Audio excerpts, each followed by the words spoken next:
Bonjour, très chers frères et sœurs, merci de me recevoir chez vous. C'est encore une fois votre frère, le frère Raphaël, merci. Nous voulons partager encore sur ce sujet de on ne se marie pas à cause de l'amour. Alors, j'avais tenté d'expliquer pour d'où vient ce sujet, d'où vient ce thème, et peut-être à la fin aussi on pourra comprendre pourquoi on ne se marie pas à cause de l'amour.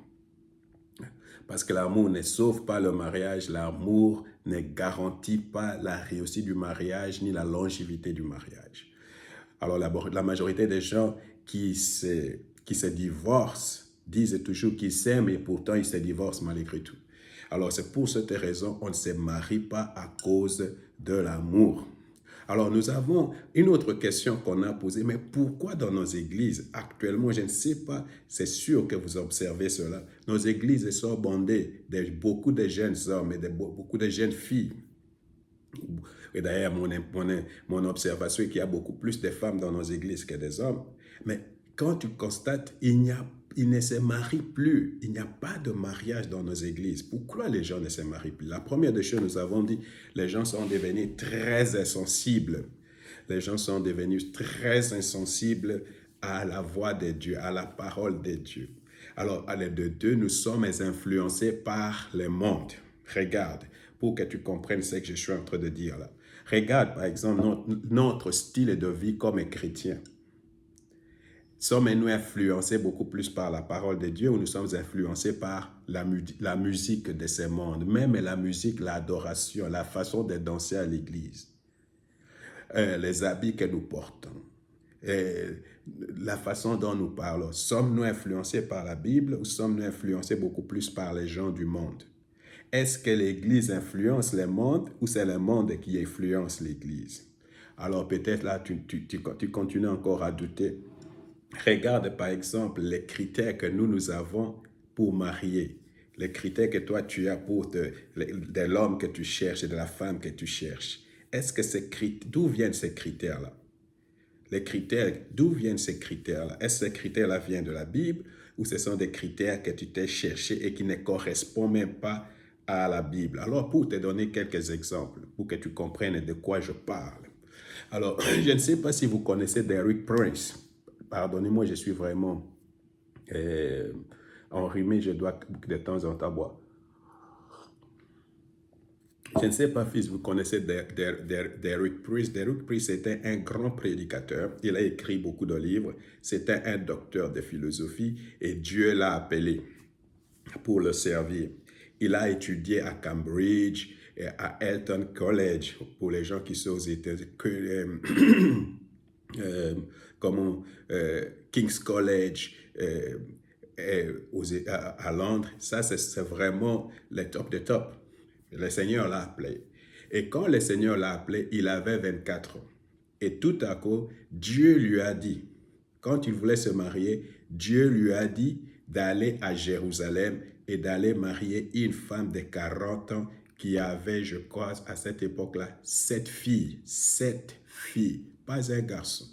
C'est une femme qui élevait ses femmes seules et Dieu lui a dit, va là-bas marier cette femme. Alors, quand il a fait ça, il est allé là-bas. Il ne connaissait rien. Et tout à coup, il est allé marier. Il a marié cette femme. Et la femme aussi connaissait que Dieu va envoyer cet homme-là. Et le même jour, cet homme-là, qui n'a jamais eu d'enfant, il est devenu père de cette fille. Avec une femme de 40 ans. Lui-même, il avait combien? 23 ans. La différence entre 40 et 23, 17 ans de différence. Ou je pense la différence était de 20 ans. Je ne sais plus réellement. Alors tu vois, c'est comme aujourd'hui Macron et sa femme. Alors, les gens qui ont fait beaucoup plus de problèmes à Derek Prince, ce sont les gens d'église. Pourquoi? Et moi-même, quand j'avais lu l'histoire, j'étais choqué. Comment un homme puissant de Dieu comme ça peut aller prendre une femme qui n'était pas mariée et qui avait cette fille et tout à coup, tu comprends? Alors le monde, d'après le monde, c'est pas un bon mariage. Pourquoi? Parce que c'est un homme de 23 ans qui marie une femme de 40 ans. Et pourtant, c'est Dieu qui a dit, va trouver cette femme. La même chose aussi, beaucoup de gens lisent l'histoire d'Osée dans la Bible. Beaucoup de gens, en lisant l'histoire d'Osée, Dieu a dit, va prendre la prostituée.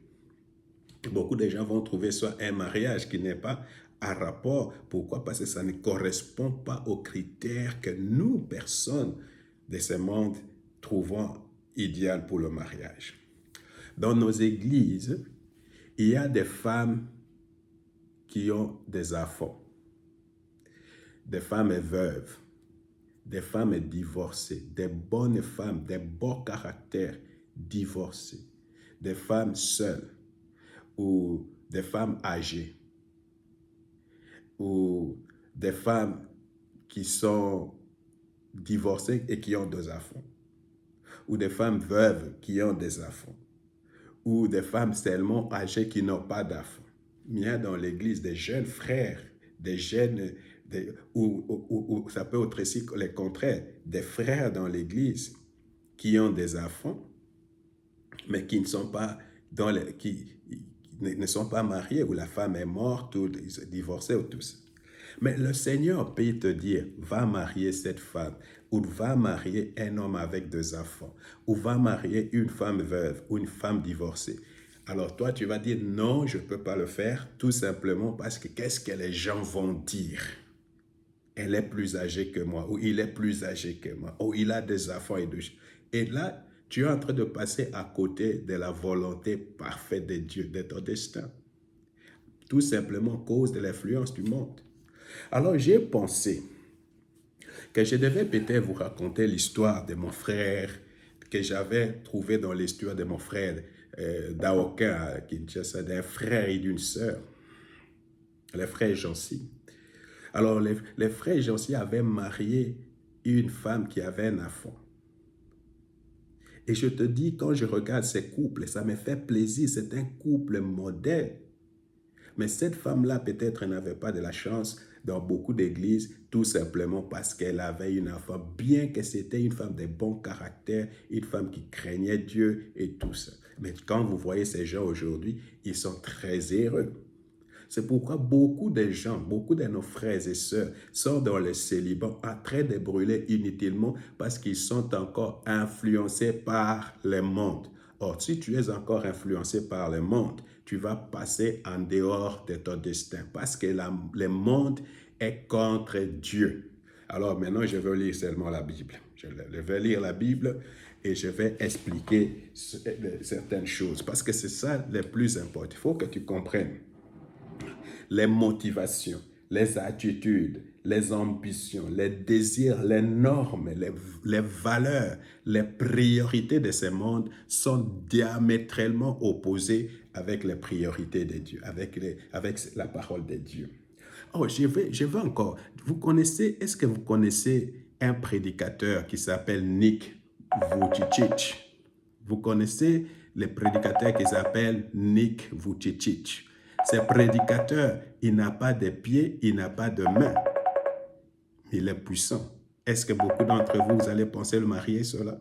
Ou même des gens comme nous autres, est-ce que vous allez penser nous marier? Parce que nous ne correspondons pas aux critères qui sont dans vos cahiers, des choses comme ça. Alors vous voyez, le monde nous influence plus que la Bible. Alors, je veux revenir et je veux lire la parole de Dieu. Je voulais tout simplement vous donner quelques exemples pour que vous voyez combien nos critères, combien nos standards, nos valeurs nous empêchent de nous marier et de nous marier d'après la volonté de Dieu. Parce que Dieu peut te donner quelqu'un, mais tu vas regarder le monde et tu vas dire vraiment, les gens vont réagir mal, les gens vont dire pourquoi comme ça, comme ça, comme ça, pourquoi tu dois marier un handicapé, des choses comme ça. Et tu te mets toi-même en difficulté, ma soeur. La seule chose qui peut te libérer de ceci, il faut te repentir. C'est la repentance qui est la clé. Alors, que le Seigneur nous bénisse. Et je vais revenir avec quelques versets bibliques pour étayer ce que je venais tout à l'heure de vous dire. Que le Seigneur vous bénisse.